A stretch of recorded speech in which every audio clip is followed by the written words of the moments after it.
₹321 petrol, तेल और gas की किल्लत, लगातार बढ़ती महंगाई, स्कूल बंद, सैलरी कट, पूरा देश पड़ा ठप।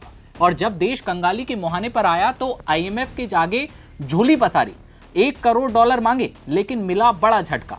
जी हां, ये पाकिस्तान है जनाब, जहां जनता को खाने का सामान तो नहीं मिल रहा, लेकिन यहां के जनाब आली पीएम शहबाज और आसिम मुनीर दूसरे देशों को धमकी पर धमकी दे रहे हैं। खैर, मिडिल ईस्ट में जारी जंग की आग अब सीमाओं से निकलकर अर्थव्यवस्थाओं को भी झुलसाने लगी है और इसका सबसे बड़ा शिकार बनता दिख रहा है पाकिस्तान। भारत में जहां अभी गैस सिलेंडर को लेकर अफरा तफरी का माहौल देखने को मिला है, तो वहीं पाकिस्तानी आवाम खाने के सामान, दाल और तेल के लिए भी दूसरे देशों पर निर्भर है। और अब जब ईरान, इजराइल, अमेरिका का युद्ध जारी है, तो पाकिस्तान के हुक्मरानों की सांसें फूल रही हैं। देश दिनों दिन भूखमरी की ओर बढ़ रहा है। अब पाकिस्तान में मंडरा रहे संकट को आप समझिए। पाकिस्तान में पेट्रोल, डीजल और गैस की कीमतें आसमान को छू रही हैं। आज तक की एक रिपोर्ट के मुताबिक 1 लीटर पेट्रोल की कीमत अगर आप जानेंगे तो चौंक जाएंगे, ₹321.17 प्रति लीटर। हाई स्पीड डीजल की कीमत ₹335.86 प्रति लीटर, जबकि पहले पेट्रोल की कीमत ₹286 प्रति लीटर थी।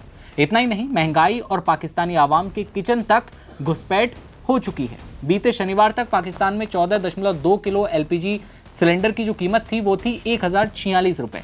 कीमतों में अचानक से बढ़ोतरी होती है, पाकिस्तान आवाम में हड़कंप मच जाता है। कराची, लाहौर, इस्लामाबाद जैसे बड़े शहरों में सैकड़ों लोग पेट्रोल पंपों पर तेल भरवाने के लिए उमड़े। इतना ही नहीं, पाकिस्तान में हवाई यात्रा भी महंगी हो चुकी। घरेलू टिकटों की कीमत में करीब 2800 पाकिस्तानी डॉलर से 5000 पाकिस्तानी डॉलर तक की बढ़ोतरी हुई है।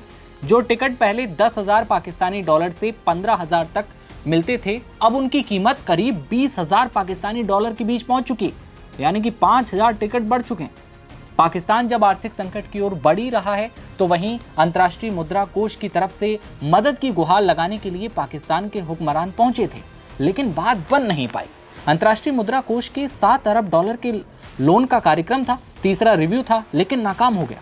समझौते के बाद पाकिस्तान को $1 अरब की किस्त जारी की जानी थी, जो कि जारी नहीं की गई। आईएमएफ ने पाकिस्तान की किस्त ऐसे वक्त में रोकी है जब ईरान युद्ध के चलते पाकिस्तान मुश्किल दौर से गुजर रहा है। ऊर्जा संकट मुंह फैलाए पाकिस्तान के सामने खड़ा है। वैश्विक ऊर्जा की कीमतें बढ़ रही हैं, वहीं हॉर्मुज स्ट्रेट बंद होने के चलते तेल और गैस की सप्लाई भी प्रभावित है। ईएफएफ के तहत $1 अरब की चौथी किस्त और रेसिलेंस एंड सस्टेनेबिलिटी फैसिलिटी के तहत $22 करोड़ की मंजूरी के लिए स्टाफ स्तर का समझौता 11 मार्च तक हो जाना चाहिए था, लेकिन पाकिस्तान यहीं चूक गया, मामला अटक चुका है। पाकिस्तान की शहबाज शरीफ सरकार को अगर आईएमएफ से लोन नहीं मिला तो देश में आर्थिक संकट और ज्यादा बिगड़ सकता है। शहबाज सरकार की योजना आर्थिक विकास को तेज करने की है, लेकिन आईएमएफ ने साफ कहा है कि पाकिस्तान अभी ऊंचे आर्थिक विकास को सहन करने की हालत में बिल्कुल नहीं है। और ये सब ऐसे वक्त में हो रहा है जब पाकिस्तान को खाने का सामान भी आयात करना पड़ता है।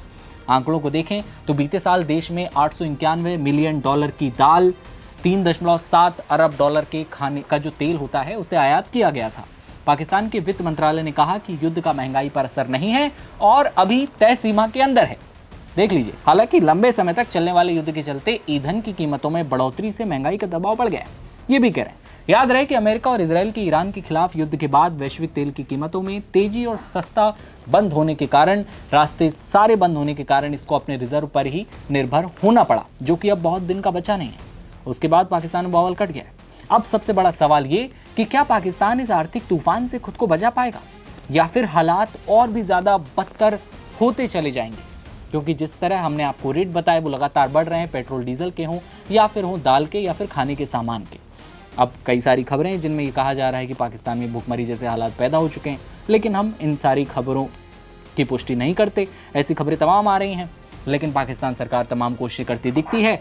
आईएमएफ की ओर से बड़ा झटका दे दिया जाता है, उधर से लोन पास नहीं किया गया। इस खबर को लेकर आपकी क्या राय है, आप कमेंट सेक्शन में जरूर बताइएगा। और देश दुनिया की हर खबर देखते रहने के लिए आप बने रहिए नवभारत टाइम्स के साथ। नमस्कार।